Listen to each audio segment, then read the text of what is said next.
માતાજી, જય શ્રી કૃષ્ણ બધા મિત્રોને. તો સવારના ઉઠી ગયા છે વહેલા આજે તો, કારણ કે મહેમાન આવવાના છે અને હમણાં થોડીક ક્ષણોની અંદર મહેમાન આવશે. તો અહીંયા આજે વાડીએ નથી ગયો, કારણ કે ઘરે જ છે. મહેમાન આવવાના હતા એટલે પછી ઘરે રોકાણા હતા. જો અહીંયા ઘરને આંગળે અમારે સરસ મજાના મોરના કુંડ છે. કુંડિયાની અંદર તુલસીમાં વાવેલા છે. બાજુમાં આસોપાલવનું ઝાડ બહુ મસ્ત મજાનું છે.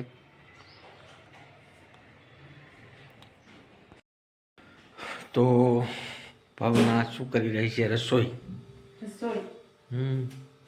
જય શ્રી કૃષ્ણ, જય માતાજી બધાને. તો અત્યારે ગરમા ગરમ રોટલા બની રહ્યા છે, કેમ કે અમારા શાક આવ્યા છે જમવા માટે અને દાળ ભાત પણ બનાવ્યા છે, પણ વઘારવાની બાકી છે. હજી દાળ બફાઈ સૂકી છે કે? દાળ બફાઈ ગઈ અને હજી પાપડી તરવાની બાકી છે. ભાત છે, શાક છે, એવું બધું બનાવ્યું છે. બધી જ વસ્તુ મોટા ભાગની આમાંથી 80% ઘરની જ છે. જો આ ઘરના ગલકાનું શાક છે, દેશી, અને એમાં જો રીબડા જેવી છાશ છે. તો ભાવના તાબડતોબ રસોઈની તૈયારી કરી રહી છે. હા, કેમ કે રસોઈ તો કરવી પડે. સાહેબને જમવું હોય તો રસોઈ તો બનાવવી પડે ને, પીઠા તો ન રખાય કઈ. હા, એ તો છે. તારે તો જમવાનું હોય નહીં. જમવું એવું છે તો હું કાંઈ વાંધો નહીં. નગરપાલિકાનું પાણી આવ્યું હતું એટલે પાણી વહી ગયું છે. તો હવે આપણે ટાંકો કરી દઈએ બંધ. તો જો અહીંયા ટાંકો હતો તો ટાંકાનું ઢાંકણું પેક કરી દઈએ, એટલે જેથી કરીને કંઈ કચરો કે એવું કંઈ જાય નહીં. ચાલો, કંઈ વાંધો નહીં. અહીંયા ફિલ્ટર અમારું ચાલુ છે. તો ફિલ્ટરનું પાણી જો અહીંયા આવે એટલે એ પાણી પણ પાછું વાસણ ઉટકવામાં બધામાં કામ આવે. એટલા માટે પાણીને ખોટું વેસ્ટેજ ન વપરાય, એટલે અમે ત્યાં તગારું રાખી દઈએ. તો જો અહીંયા સરસ મજાના બાજરાના રોટલા બની રહ્યા છે. એકાદું નાનકડું સોંગ સંભળાવી દે ને. રોટલા કરતા કરતા રોટલો સડે તો સોંગ પૂરું થઈ જવું જોઈએ. તમે કેવું તાત્કાલિક બોલ્યા કે સોંગ તૈયાર જ થોડુંક હોય. સિંગર લોકોને તાત્કાલિક મનમાં આવી જ જાય, આપણે બોલીએ કે તરત જ.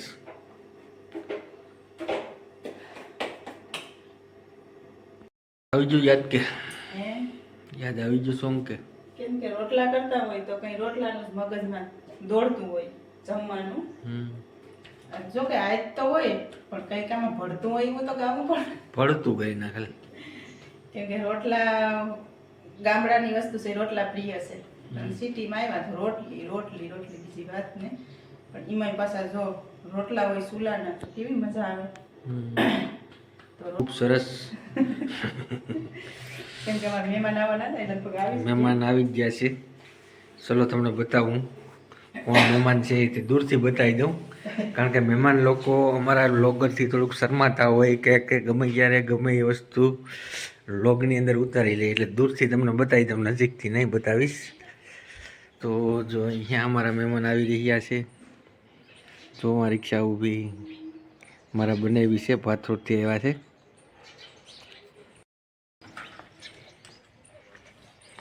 જય માતાજી, જય શ્રી કૃષ્ણ. તો આપણે પહોંચી ચૂક્યા છે વાડીએ, કારણ કે જ્યાં સુધી વાડીએ ન આવીએ ત્યાં સુધી મજા જ ન આવે, એટલે એક ચક્કર મારવા વાડીએ આવવું જ પડે. તમને પણ ખ્યાલ જ છે. તો આજનો વાડીનો નજારો તમને બતાવું કે હાલ વાડી કઈ રીતની છે. તો આજે અમારી વાડીએ કાનજીભાઈ આવ્યા છે સ્પેશિયલ ફૂલ છોડ વાવવા માટે, કારણ કે ની પહેલાં હું લઈ આવ્યો ને મારા અહીંથી ઉગ્યા નહીં. કા કાનજીભાઈ? તો જો અહીંયા ગુલાબ આવી, ગુલાબ તો ન કહેવાય પણ આને ફૂલનું નામ શું કહેવાય કાનજીભાઈ? આનું ગલગોટા. ગલગોટા, હા. તો ગલગોટાના ફૂલ વાવતા હતા, કારણ કે મંડીની પાસે હોય તો ખૂબ દેખાવ પણ સરસ આવે. અને વાડીની અંદર એવું કંઈક ને કંઈક ખરેખર તો હોવું જ જોઈએ એમ. તો અત્યારે જો આપણા ઘઉં છે સરસ મજાના આવડા ઘઉં થઈ ગયા છે અને કાલે ઘઉંની દવા પણ આપણે છંટકાવ કરી દીધો. હવે આમાં કાલનો દિવસ એક દી જવા દઈએ, પછી આપણે આને પાણી આપી દઈશું એટલે ખૂબ સરસ મજાના ઘઉં થઈ જશે. જોકે ખૂબ સરસ મજાના જ ઘઉં છે અને આમાં પણ આપણે કાલે ફુવારો મારી જ દીધો છે દવાનો, કારણ કે રીંગણીની અંદર નાના મોટા રોગ આવી જતા હોય અને રીંગણા હળી જતા, એટલે એમાં પણ ફુવારો મારી દીધો. આપણી શેરડી પણ સરસ મજાની છે અને ઠંડી ઋતુ આવી ગઈ એટલે આપણા ગુવાર છે તે ગુવાર હવે જતા રહીએ.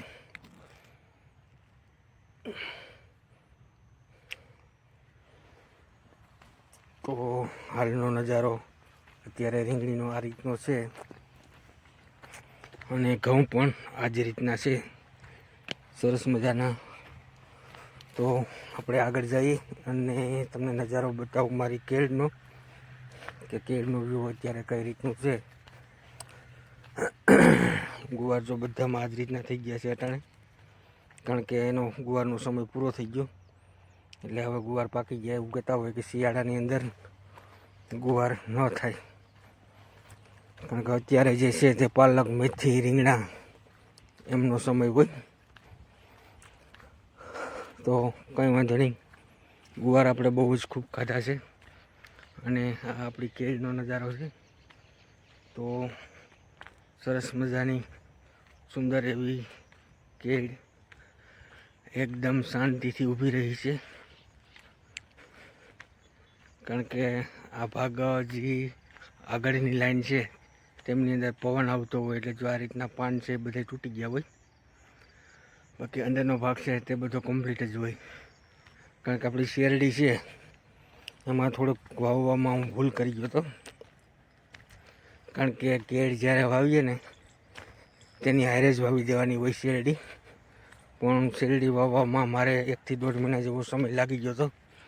એટલે શેરડી કરતાં કેળ મોટી થઈ ગઈ એટલે એને ઓથ ન મળી શકી અને પવન આવે તે સીધો પવન આવી જાય એટલે જે આગળના ભાગના જે છે તે પાન બધા શીરાઈ જતા હોય પવન લાગવાથી.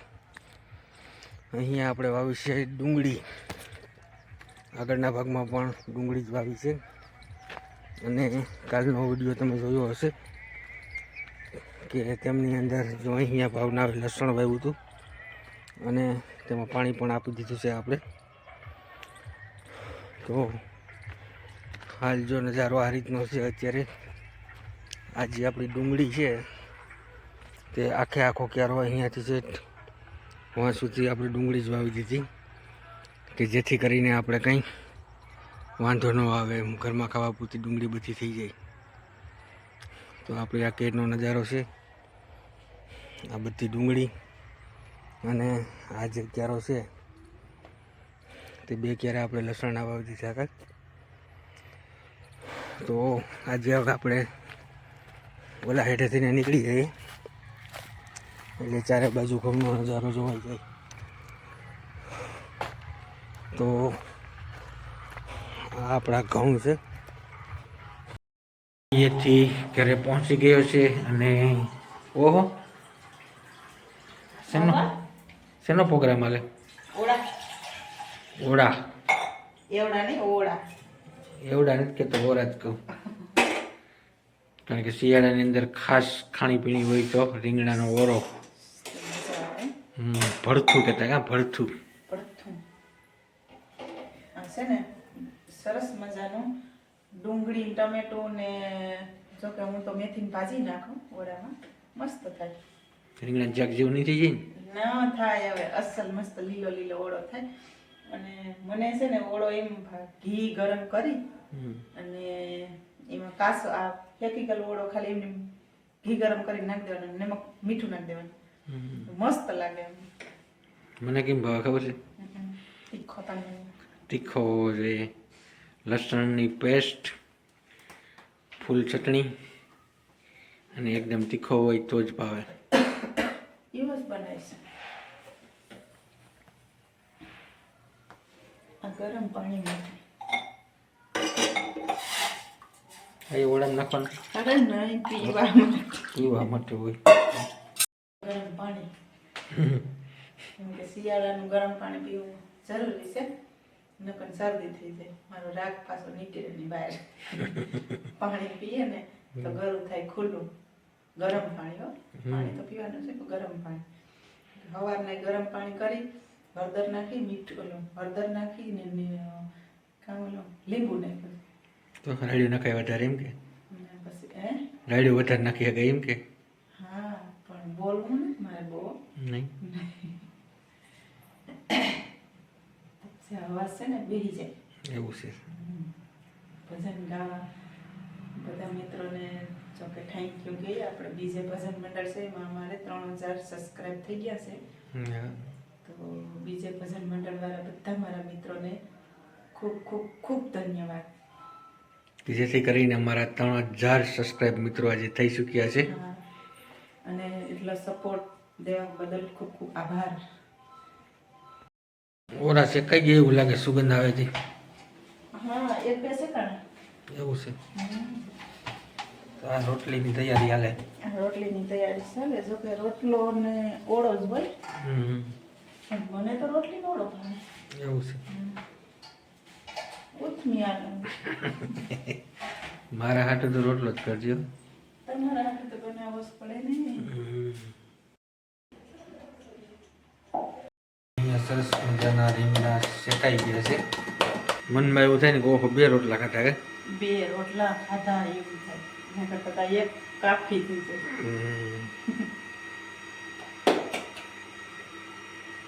કઈ વાંધો નહીં તો લોગને આપણે અહીંયા એન્ડ કરીએ. એવું છે હજી ઓરો વઘારવાનું બાકી છે હો. ઓરાનો લોગ લેવાનો છે. વિડીયો બહુ મોટો થઈ ગયો. તો કાંઈ વાંધો લાગે નહીં. ઓરાનો વિડીયો કાલે બતાવશું એમ. હા કેમ કે તમને ભૂખે બહુ લાગે ના ખબર કે જો રોટલો ફૂલ્યો એકદમ મસ્ત રોટલો ફૂલે ને તો અંદાજ આવે કે તમને ભૂખ લાગે એવું લાગે તો વિડીયોને અહીંયા એન્ડ આપી દે. સારું હાલો તો અમારો વિડીયો તમને ગમે તો લાઈક શેર અને સબસ્ક્રાઈબ જરૂરથી કરી દેજો અને આવજો.